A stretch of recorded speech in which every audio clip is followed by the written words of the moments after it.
दिवालिया नेतृत्व के कारण जो वित्तीय स्थिति जो है बिहार की वो बिगड़ चुकी है। घोटालों पर घोटाला हो रहा है, घटता राजस्व है, बढ़ता राजकोषीय घाटा है, बिहार पर कर्ज बढ़ रहा है, भारी ब्याज अदायगी है, बेकाबू भ्रष्टाचार है तथा खोखली और अदूरदर्शी नीतियों के कारण आज हमारा बिहार जो है कंगाल होने की स्थिति में जो है आ चुका है। और जो बचा कुचा इतना घोटाला हो रहा है, नीचे से लेकर के ऊपर तक सभी लोगों का इन्वॉल्वमेंट, खजाना इन लोगों ने खाली कर दिया। और यही नहीं, जो कुछ भी बचा कुचा जो बजट का हिस्सा है, भ्रष्ट अधिकारी बड़े नेताओं के संरक्षण में उसमें भी घोटाला करते हैं। कर्मचारियों को देने के लिए वेतन नहीं है, छात्रों को छात्रवृत्ति देने के लिए नहीं है, पेंशनरों और किसानों को पैसा देने के लिए सरकार का खजाना जो है खाली हो गया। और भ्रष्टाचारियों का, घोटालेबाजों का पॉकेट जो है वो गर्म है और किसी को डर नहीं है, किसी को परवाह नहीं है, क्योंकि ये सिस्टम वही पुराना वाला जो सिस्टम है। अभी आप जानते हैं कि जिस हिसाब से बंटर बांट इन लोगों ने बिहार के खजाने का किया, सही ढंग से चाहे राज्य की एजेंसियां हो या केंद्रीय एजेंसियां हो, सही से जांच जो है नहीं करती। और राज्य की एजेंसियां तो बचाने में लोग लगे हुए हैं, जो भ्रष्ट लोग। क्योंकि अगर सही से अगर जांच होगी तो दूध का दूध और पानी का पानी हो जाएगा, कोई बचने वाला नहीं है। अभी बतौलेबाज जो मुख्यमंत्री हैं, एस्पेक्ट फंड से उन्होंने 3,660 करोड़ रुपए निकाले, जो इमरजेंसी फंड कह सकते हैं, कंटीजेंसी फंड कह सकते हैं। उससे लगभग 3,000 जो कैबिनेट का जो आया निर्देश में से 3,660 करोड़ रुपए जो है निकाले गए। जो नॉर्मल स्कीम जो चल रहा है उसको चलाने के लिए अगर आप इमरजेंसी फंड का इस्तेमाल करते हैं तो साफ तौर पे ये मालूम पड़ता है कि बिहार में वित्तीय अराजकता का माहौल है और बिहार कंगाल होने की स्थिति में आ चुकी है, जिसको हम सब लोगों को चिंता करनी चाहिए। हर बिहारी पे कर्ज जो है बढ़ता अगर है। हालांकि सरकार जो है आप लोगों का ध्यान भटकाने के लिए इधर उधर दौड़ाता रहता है, लेकिन असल मुद्दा ये है।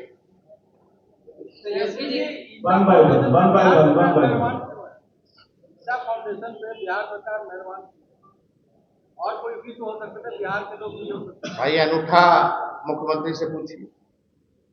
कई साल से ये सेंटीमेंट चल रहा था, कई लोग, लेकिन बीच में आपकी भी गवर्नमेंट थी, तो मैं आपका। अरे भाई, हम लोगों ने तो कई बार जांच की मांग की, हम लोगों ने कई बार विधानसभा से लेकर के कई घोटालों का जिक्र किया, कई बार हमने बात रखी।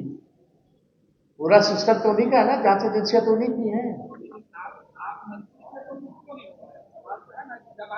हम जब मंत्री हो तो काम हो रहा था ना, 5 लाख लोगों को नौकरियां मिल रही थी ना। 17 महीने में डीके टैक्स बंद हो गया था, तभी तो हमारी सरकार गई है। बेचैनी था ना उधर। और कारण क्या था कि सिंडिकेट को तेजस्वी पसंद नहीं था, सिंडिकेट को तेजस्वी पसंद नहीं था।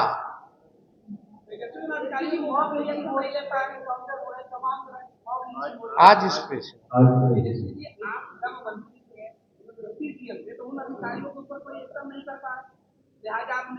भाई जांच एजेंसियां जांच करनी है और सभी लोगों पर जो है हमारा दबाव था काम उसी हिसाब से चल रहा था।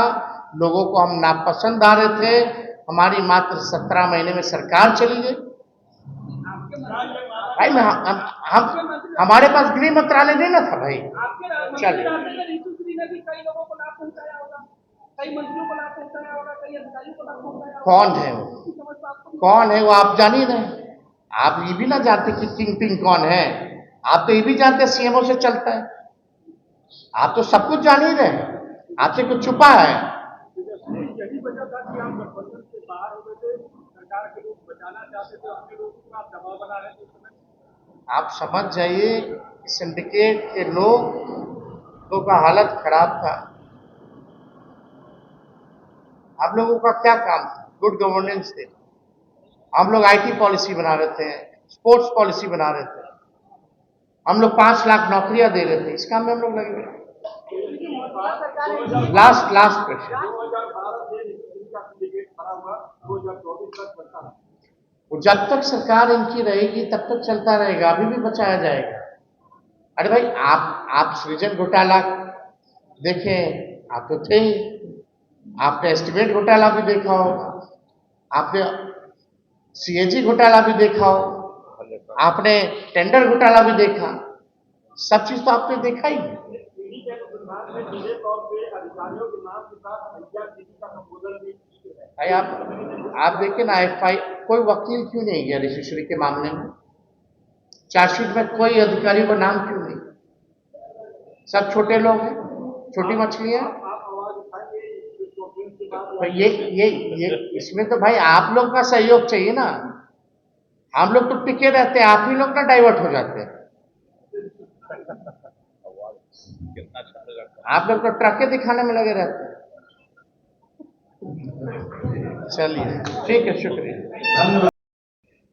केंद्र सरकार के सामने सम्राट चौधरी जी ने कई बार गुहार लगाई कि हमको फंड की जरूरत है, फंड की जरूरत है। लेकिन डबल इंजन की सरकार मोदी जी कहते हैं नहीं, अभी छोड़, अपना देखो। यानी केंद्र से जो सहयोग मिलना चाहिए था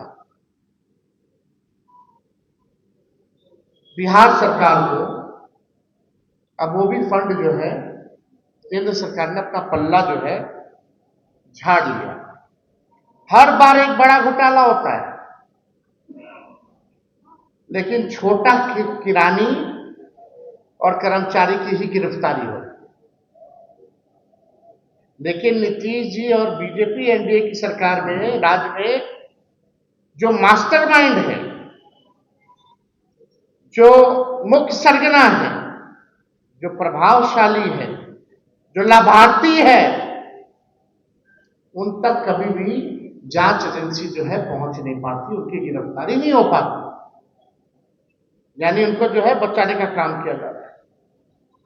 चाहे एस्टिमेट घोटाला हो, चाहे सृजन घोटाला हो, चाहे सीएजी घोटाला हो, चाहे टेंडर घोटाला हो। आप बता दो, एक भी बड़े अधिकारियों पर अगर कार्रवाई की गई हो, एक भी मंत्री पर अगर कार्रवाई की गई हो, तो ये सरकार किसको बचाने में लोग लगे हुए हैं? हमने कई बार पहले भी डीके टैक्स का मुद्दा उठाया था, कई बार, कई दिनों से उठाते रहे कि बिना डीके टैक्स दिए हुए बिहार में कोई काम नहीं होता। आज भले ही नाम का सरकार बन गया हो, लेकिन पूरा सीएमओ पर काबिज वही लोग हैं जो पुराना सिस्टम चल रहा था। आज भी वही रिटायर्ड भ्रष्ट अधिकारी जो है और बड़बोले जो सीएम हैं, वो कॉम्प्रोमाइज्ड है। सम्राट चौधरी जी को कोई मतलब नहीं है। सम्राट चौधरी जी को तो केवल स्टैंप रबर वाले मुख्यमंत्री है, जो केंद्र से कहा जाएगा उस पर स्टैंप लगाने का काम करेंगे। जो सम्राट चौधरी है, एक अनूठा अंगूठा छाप मुख्यमंत्री है, जो केंद्र बोलेगा उस पर छाप मारते रहेंगे। बड़ा ताम झाम सिक्योरिटी का लेके चलेंगे, बड़ा बंगला चाहिए, उसी में वो व्यक्ति खुश है। ना केंद्र से कोई मदद मिल रही है। अब तो ऐसा मुख्यमंत्री जो 1 रुपए में 1 एकड़ किसी एनजीओ को दे देता हो, करोड़ों रुपए की लागत से जो संरचना जो बिहार सरकार ने बनाई है, वो व्यक्ति चाहे योग के बहाने या किसी के बहाने, मुंगेर में तो योगा पहले से ही सबसे पहला सेंटर था वो योग का, वहीं से योग का सेंटर जो शुरुआत हुई, यानी 1 रुपए नहीं, 99 साल लीज पे जो बांस घाट है 80-90 करोड़ का जो बना, उसको जो दे दिया गया। अब जो है पर्ची और महंगा कटेगा। अधिकारी लोग भी असल में जान रहे हैं,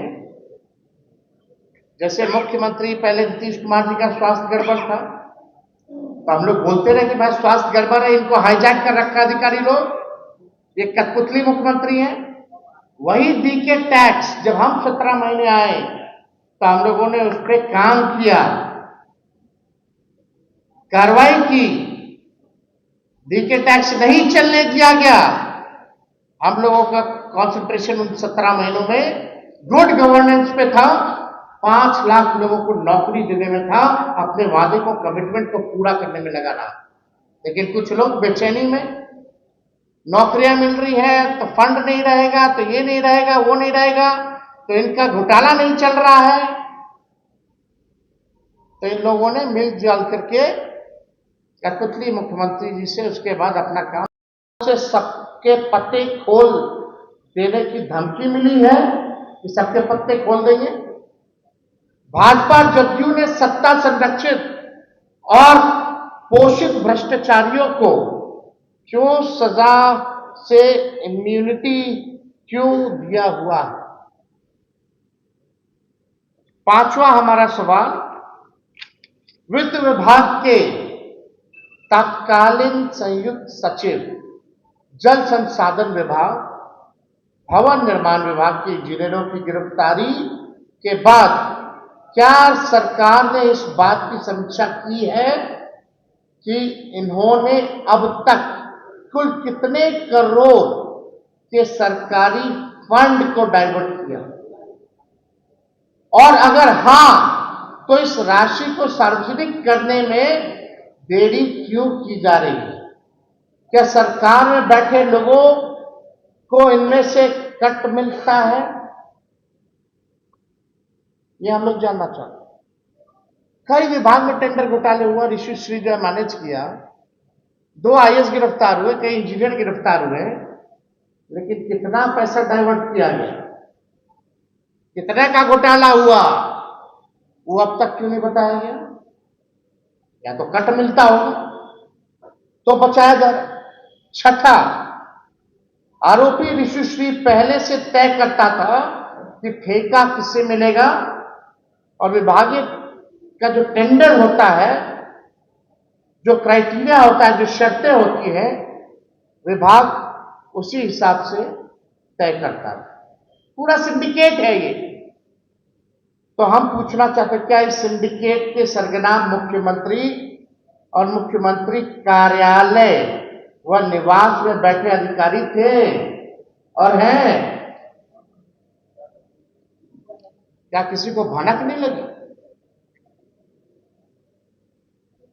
7वां, जांच में सामने आया है कि सरकारी विभागों में बिल पास कराने और टेंडर देने के बदले 2% से 3.5% तक का फिक्स कमीशन चलता था। क्या यह भ्रष्टाचार का नग्न सरकार के जीरो टॉलरेंस के दावों की धज्जियां नहीं उड़ाता? कब चल रहा है? और कई डिपार्टमेंट में, जो कंस्ट्रक्शन वाला जो डिपार्टमेंट है, जहां ग्लोबल टेंडरिंग होती है, तो 30% का चलता है सीधे। 8वां मेरा प्रश्न है, क्या सरकार ऋषिश्री और उनसे संबंधित कंपनियों को मिले सभी टेंडरों की स्वतंत्र न्यायिक जांच कराएगी? जितना भी अभी टेंडर जिसको मिला है, ऋषि श्री ने कराए हैं, क्या उसका स्वतंत्र जांच होगा उन कंपनियों का, उन टेंडरों का? या सरकार को चिंता है कि उनके अपने प्रिय पोषित अधिकारी फंस ना जाए? तो होना चाहिए भाई जांच, और सार्वजनिक भी करना चाहिए। बिहार के आम नागरिकों को भी पता चलना चाहिए इसके बारे में। 10वां सवाल, ऋषिश्री द्वारा अधिकारियों और उनके परिवारों की विदेशी यात्राओं, एयर टिकट और महंगे गिफ्ट्स का खर्च उठाने की बात सामने आई है। गृह विभाग, ईओयू, निगरानी और खुफिया विभाग यानी इंटेलिजेंस ब्यूरो इस वित्तीय लेन देन से बेखबर क्यों थे? उनको नहीं पता था कि विदेश यात्राएं पर भेज रहा है ऋषि श्री लोगों को, होटल महंगा लग्जरी करा रहा है, एयर टिकट कराया जा रहा है, तो बेखबर ये सब एजेंसी क्यों थी भाई? या सरकार से उन्हें बेखबर रहने का ढोंग करने के लिए कहा गया था, तभी बेखबर होने का ढोंग कर रहे हो? पता तो सबको है कि कौन है किंग पिन, कौन है मास्टरमाइंड, और कौन लोग सरकार में बैठे हैं, जो सीएमओ में या सीएम, सब लोग तो इस बात को जान ही रहे। 11वां सवाल मेरा बहुत महत्वपूर्ण है। छापेमारी में ऋषिश्री के पास से 99 संपत्तियों के डीड और करोड़ों की नकदी और जेवरात जो है बरामद किए गए मिले। बिहार की जनता जानना चाहती है कि एक ठेकेदार के पास राज्य के बजट का एक बड़ा हिस्सा कैसे आया। 12वां, सरकार केवल छोटी मछलियों और कुछ चुनिंदा अधिकारियों के बलि का बकरा बना रही है। इस सिंडिकेट के शीर्ष पर बैठे असली राजनीतिक आकाओं और अमृतपान करने वाले अधिकारियों के नाम अब सामने लाए जाएंगे। आप समझ जाइए, पूरा सिंडिकेट है, लेकिन केवल किरानी, छोटा मोटा इंजीनियर, यही सबको पकड़ता है। और इन्हीं पर चार्जशीट भी देखिएगा जो किया गया है, इन्हीं लोगों के नाम पे किया गया, कोई नहीं आईएएस तक तो पहुंच ही नहीं पा रहे। अब जिसका सिंडिकेट वगैरह चल रहा है उसका भी पता कर पा रहे लोग। 13वां सवाल, जिन विभागों में ये महाघोटाला हुआ उनके विभागीय मंत्रियों ने अभी तक अपनी नैतिक जिम्मेदारी लेते हुए इस्तीफा क्यों नहीं दिया? कोई नैतिकता ही नहीं बची हुई है, कोई नैतिकता नहीं बची हुई। अगर इतने घोटाले हुए हैं तो सरकार मानो ना भाई कि हाँ घोटाले हुए, तो जिम्मेदारी कौन लेगा? किसी भी मंत्री ने इस्तीफा नहीं दिया, कोई नैतिक जिम्मेवारी नहीं उठा रहा। 14वां सवाल, सरकार को सभी जानकारी उपलब्ध हो जाने के बाद भी 1 साल से अधिक का समय लगा। ईडी के कहने के बावजूद भी बिहार पुलिस ने महीनों तक एफआईआर क्यों नहीं दर्ज की थी? हम जानना चाहते हैं बिहार पुलिस पे, ईओयू से पूछना चाहते हैं। इतना साल से सब पता है, ईडी कह रहा है इतना महीना से, और आप लोग जो है किसी पर जो है चार्जशीट नहीं कर रहे। क्या ये देरी सबूतों को मिटाने के लिए है, अपनों को बचाने के लिए है, और फाइलों को दबाने के लिए की गई थी? यह सवाल जानना चाहता है। यह बिहार के आम नागरिकों का पैसा है। किसान रो रहा है, छात्र लाठी खा रहा है, नौकरी नहीं मिल रहा, महंगाई चरम सीमा पर है, पेंशन कर्मचारियों को नहीं मिल रहा, हालात खराब है, कर्ज बढ़ रहा है। ये लोग घूस पे घूस, घूस पे घूस, घोटाले पे घोटाला, घोटाले पे घोटाला, कोई कार्रवाई नहीं की जा रही। 15वां सवाल, कुछ अधिकारी इस घोटाले को दबाने के लिए दूसरे माध्यमों का सहारा ले रहे हैं। बिहार सरकार के वकील ऋषि श्री के खिलाफ कोर्ट में उपस्थित क्यों नहीं हुए? ऐसा तो गजबे हाल है भाई। बिहार सरकार का वकील कोर्ट गया ही नहीं ऋषि श्री के खिलाफ, उपस्थिति नहीं था। क्या इसका जवाब नहीं जानना चाहिए? क्या किसी को पता नहीं चलना चाहिए क्या कारण था इतना बड़ा घोटाला? यानी तो साफ स्पष्ट हो रहा है कि घोटालेबाजी को बचाया जा रहा है, कुछ को बलि का बकरा बनाया जा रहा है और केस को रफा दफा किया जा रहा है। ठंडे बस्ते में भी हो जाएगा। 16वां सवाल, कोसी बेसिन विकास परियोजना और गुजरात की कंपनी को कोसी बराज का ठेका दिलाने में टेंडर माफी या ऋषि ने मदद की। बिहार के बाढ़ नियंत्रण और सुरक्षा से जुड़े इतने संवेदनशील प्रोजेक्ट में इतनी आसानी से भ्रष्टाचार कैसे हो जा रहा है? क्या इन्वॉल्वमेंट है कोसी बेसिन विकास परियोजना का? गुजराती कंपनी है, उसने बचाया जा रहा है, ये हम लोग जानना चाहते हैं। 17वां सवाल, क्या सरकार का पूरा आंतरिक ऑडिट सिस्टम और विजिलेंस विभाग पूरी तरह से ध्वस्त हो चुके हैं? जो इस स्केल के महाघोटाले को समय समय पर उजागर नहीं कर सकता है, या सभी इस भ्रष्टाचार में शामिल हैं?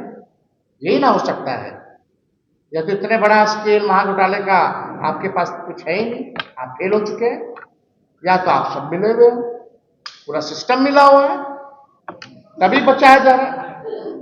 18वां सवाल, जब राज्य में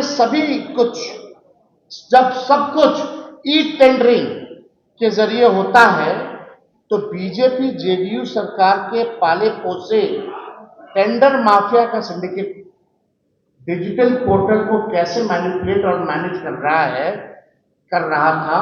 यह हमारा सवाल है सरकार के लोगों का। यानी ई टेंडरिंग को भी मैनेज कर दे रहे लोग। गजब का सिंडिकेट है भाई। 19वां सवाल, एसबीयू ने 4000 पन्नों का चार्जशीट में सिर्फ 7 मुख्य आरोप, 4000 पन्ना का चार्जशीट एसबीयू का, और केवल 7 मुख्य आरोपी को नामजद किया है और कहा है कि अन्य के खिलाफ पर्याप्त सबूत नहीं है।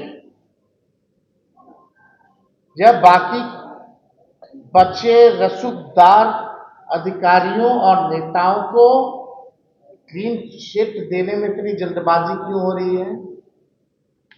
हम तो बताए ना, रफा दफा करना है। 4000 का पन्ना में 7 मुख्य आरोपी, इसमें भी कोई आईएएस कोई मंत्री या कोई नेता नहीं, उनका नाम हटा दिया गया है, रफा दफा कराया जा रहा है। यही एक खेल एनडीए का, नीतीश जी का।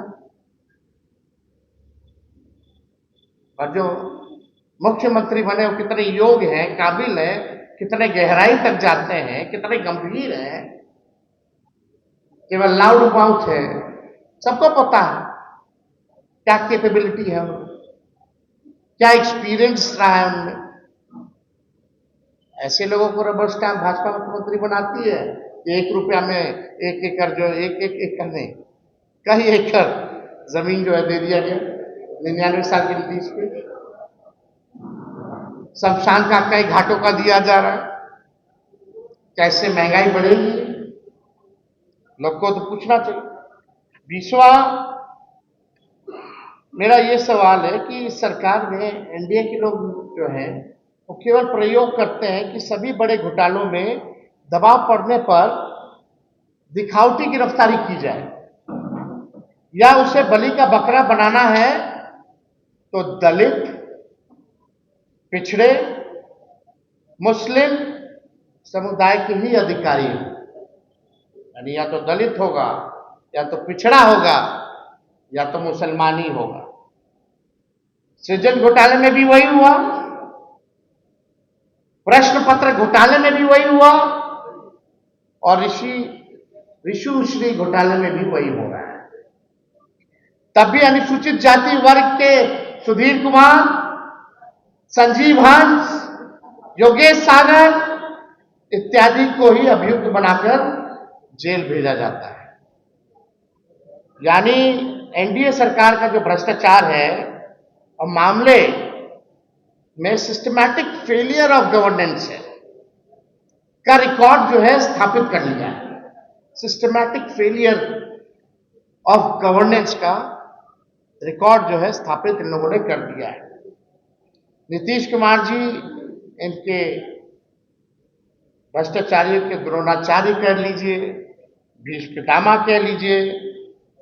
और हम एक बात बता देते हैं आप सभी लोगों को कि बिहार के जो चंद अधिकारी हैं, जो सिंडिकेट जो चला रहे हैं, चाहे नीतीश जी के समय या सम्राट चौधरी के समय, जो चंद अधिकारी जो बिहार के हैं वो विश्व के सबसे बड़े भ्रष्टाचारी, सबसे भ्रष्ट अधिकारी विश्व के।